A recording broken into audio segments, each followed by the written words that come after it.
Stinks. I'm on a laptop at work. Boy, have I had a heck of a night. Oh my goodness. Okay, so let me explain why there was no show tonight. When I wear my hair back, and I've been wearing it back just because I've been getting up too late to get ready properly in the morning, so I just kind of slick my hair back and don't put on any makeup. Hopefully next week I will learn to be back on a regular schedule. When you haven't worked a regular schedule in a while, it's difficult to get back into it. Um, and yeah, this is the typical office where what's the joke that it's the male chauvinists that keep it cold. It's just cold in offices, so that's why I don't have my pimp jacket on tonight. I just have a nice cozy little cashmere thing on. Okay, but what you guys want to know, and if you're here, please chat with me because I've had a hell of a night. What happened? Well, we got notice about a week ago that our power was about to be turned off because I told you guys know I have been in some financial trouble, but I found that seasonal job that I'm going to talk about now that I don't work there anymore, exactly what it was. And then I found the perfect legal job for me, but we don't get paid till, I don't know, the end of the month. But I had gotten some paychecks from that seasonal job, so I had money to pay the bill, but I had to wait for the check to come in. So I scheduled it to arrive right at the cutoff day. I even got notification from my bank that the bill was paid, the minimum. Okay, it wasn't the entire bill, but it was the minimum to keep our power on. So my happy ass drives home. I try to open the garage door and it doesn't open. And I thought it was my little clicker was out of batteries. So I was like, shit. And Wayne hadn't made me a front door key yet because I normally don't go anywhere by myself. So needless to say, I was irritated. So then I went and tried the keypad on the garage door and I figured I just didn't remember the code. Then I proceeded to check all the doors and the back door was open, which is highly unusual. It's like, thank you, Jesus. So when I went into the house, that's when I realized what the problem was. No power. Meanwhile, I'd left my phone at work. So it wasn't even like I could call the power company, but they wouldn't have taken my call anyway because it's not my name on the account. But I couldn't even call Wayne, who's working, to call the power company because I got an email confirmation from my bank and everything that the bill was paid, at least the minimum amount. And I didn't have a phone. Before I got home and found out we had no power, I do this a lot. Um, I'm not that great with directions. And when I don't listen, I know you people are going to think, you people, that sounded so condescending. I know you guys, um, probably think it's pretty funny that even when I'm leaving work, I put in the GPS, my home address, because I get lost so easy. But I didn't have my phone. So I'm driving and I miss my exit. Now, Mike will know because he knows the Colorado geography. I ended up on Tomo Road. That's quite a bit. I mean, it's not terribly a bit from Castle Rock, but it's a bit. And I was running out of gas.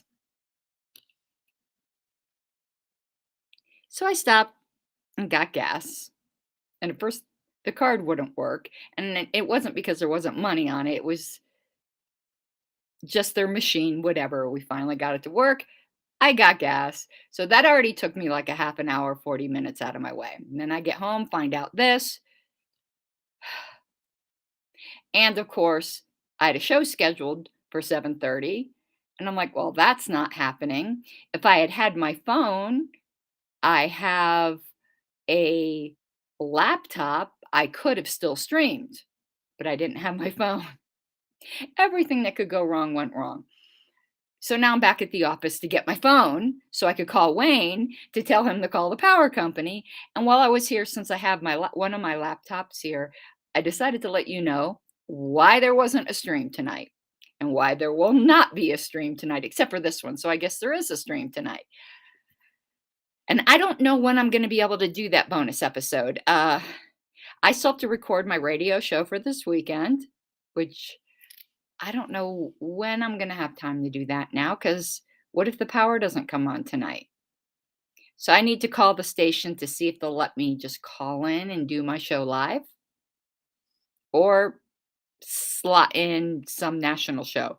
What they do, like if a host gets sick, they just like, remember, this is a very Trumpian station. I'm the only libertarian there, and it will just kill me if they slide in like, I don't know, Glenn Beck or Alex Jones or something. But that's what they'll do if I can't do my show, which I mean, my advertisers will still get their ad time, but who wants to be advertised on that show, right? So I got to fix that too. I got to fix that too. Um, so yeah, so I'm at work. I'm at work doing that. And I see Tyler sent me a contribution. Thank you so much, Tyler. I truly appreciate it. Um, and yeah, so that's where we're at. And now I've got a phone call to make. And I told Wayne, I'm just going to make it here because I know I have lights and I have power. Um, it's more helping people with Delaware. I've been very open that I've been helping the Delaware people. Got notice to YouTube page for you. Okay, interesting. I got a weird, like, just like flash across my screen because I'm not obviously streaming from YouTube. I'm streaming from within Restream. Hmm. So anyway, yeah. So this will be the only show tonight. I need to make a Delaware phone call. Mike is the only person who's in the know that I'm also helping with some other situations, but that's not tonight. I'll send you those documents I promised you, Mike. We were discussing the war on porn on YouTube. Yeah, I had an interesting show. I almost named it, but I thought I would get in trouble with YouTube. I almost instead of the war on boobs and bottoms, um, I did originally title it the war on boobs and beavers. But I decided I might get in big trouble with YouTube for that. And bottom has kind of a different term. It just doesn't mean your butt, like, that's a whole top of bottom thing too, and I'm just like, "Whatever." But just so you know, my original title was The War on Boobs and Beavers. I'm so indecorous. Oh, but I have something else to talk to you guys about because my phone call is not due. Oh, I got a call in 2 minutes. So, okay, this will be quick then.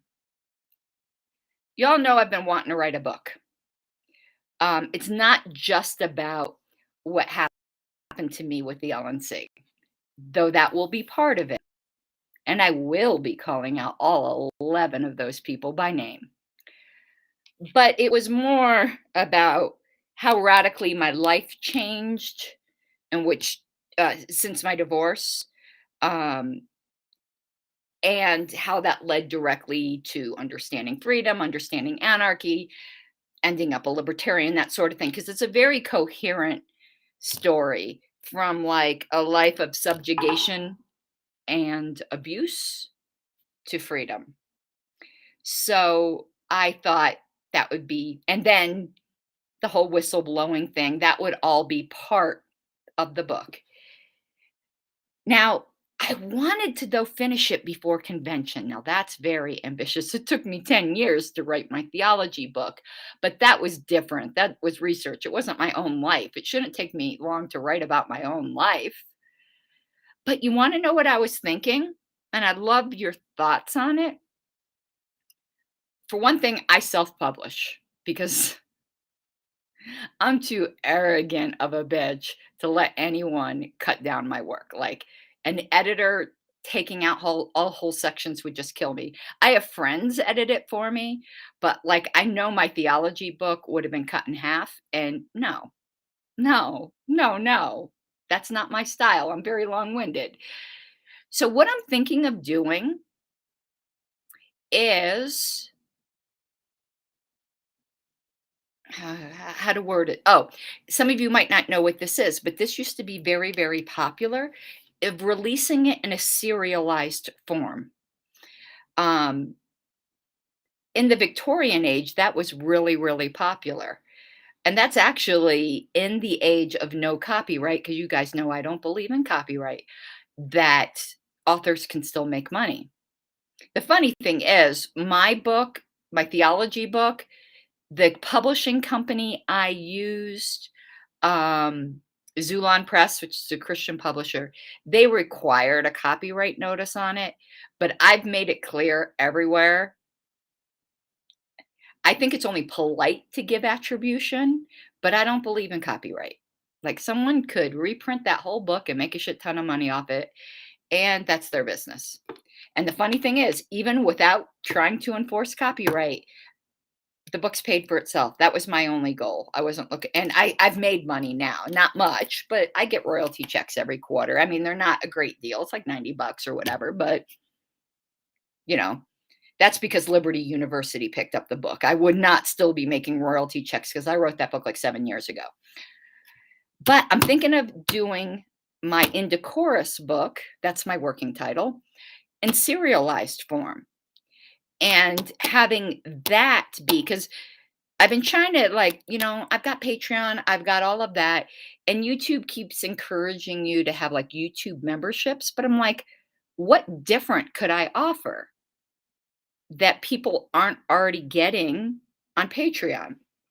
So I'm thinking of doing, hey JJ, um, I'm thinking of doing it in a serialized form and allowing the subscribers to the serialized form be my editors, like to make suggestions and say, this wasn't clear, or maybe you should add that. And then at the end, release it in like an actual book form, and everyone who was part of the serialized will just get the final book for free. So that's what I'm thinking. I'm always trying to think of unique ways. So let me know. I love serialized books.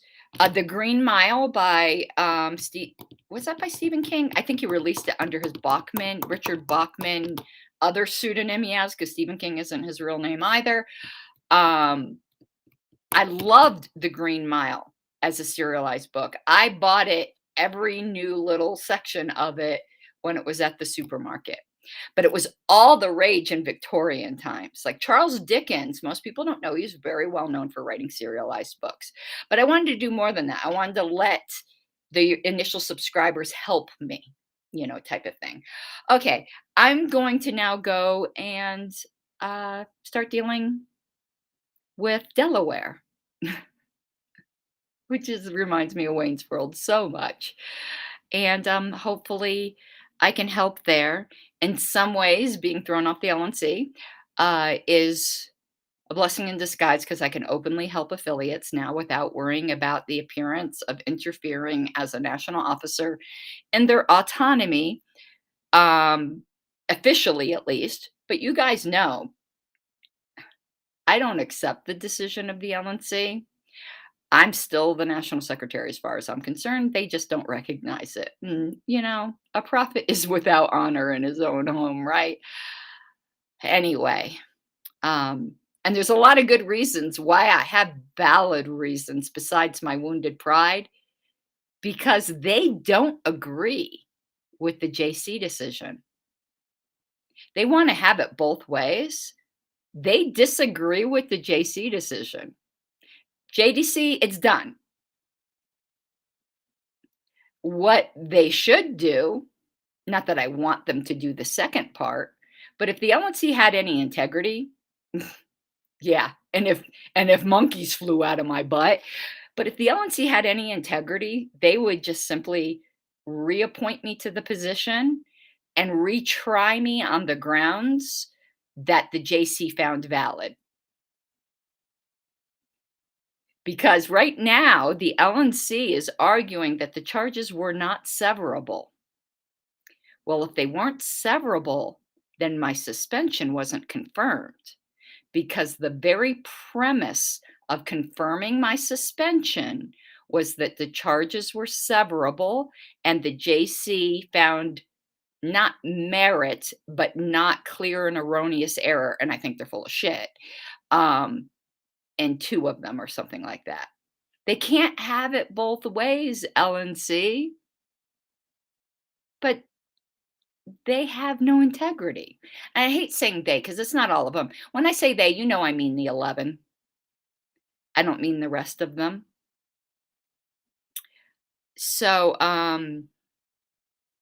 oh, and, the Region 4 alternate is very ass mad apparently that you guys actually wrote them asking the question that I wanted you to ask, and they're like, "It's the same question. It's obvious somebody asked them to do this."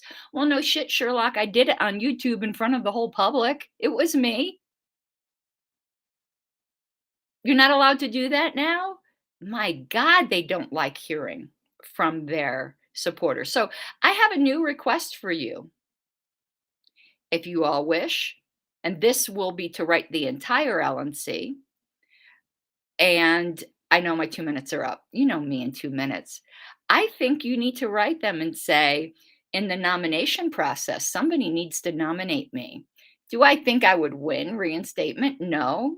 But if I'm nominated, I get to give a speech.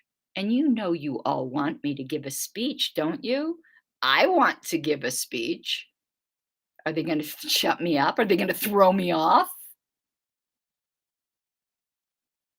So please encourage the good LNC members, and the good ones are Ken Molman, Dustin Nana. Uh, there's not many good ones. I know I'm gonna forget because I'm very tired. Stephen Nikela. Who else was a good? Eric Radsep and Joshua Smith. I think those were all the good ones. Am I missing somebody? Oh, Rich Bowen. Oh my God, I almost forgot about him. And Pat Ford, because alternates get to do as well. Encourage each of them to nominate me because that would just be so fucking hilarious. You got to admit that would be funny. Like, that's just like, and I want to give a speech, and that would be just a master troll. But remember, the LNC thinks trolling is a violation of the non aggression principle. Well, you want to know what? TJ just posted a post that misrepresentation, even if you think it's true when you made it, is a violation of the non aggression principle. Well, Aaron Adams lied twice about me at the LNC meeting. Did she believe what she said when she said it? Yeah, probably. I don't think she purposely lied. I think she was mistaken. But according to TJ, she just violated the non aggression principle and should be thrown off. Good case could be made that all 11 of them, under their own principles, should all resign. I will be making, by the way. I'm not filing any more appeals, Tyler. Tyler said file an appeal. I don't have automatic rights of appeal on anything but a suspension. In order to file another appeal, you need 10% of the last delegates at convention. And honestly, the members are tired. And I'm not going to put the members through this. I'm concentrating on my reelection campaign in Reno. I've gotten so much support that I can't ask for more. I can't ask people for more. But you guys here are like my dedicated fan base. Please write and get one of those guys, particularly if they're your regional rep, to nominate me. Now, Whitney tried to head this off at the pass. She's not the legitimate chair. Ken Molman is. That being said, I didn't appeal that. There wasn't the will for it. But she's not. Sorry, she's just not.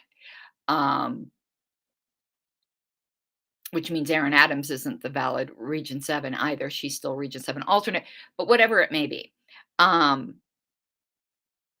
Whitney tried to head this off at the pass because you don't want to throw away a nomination.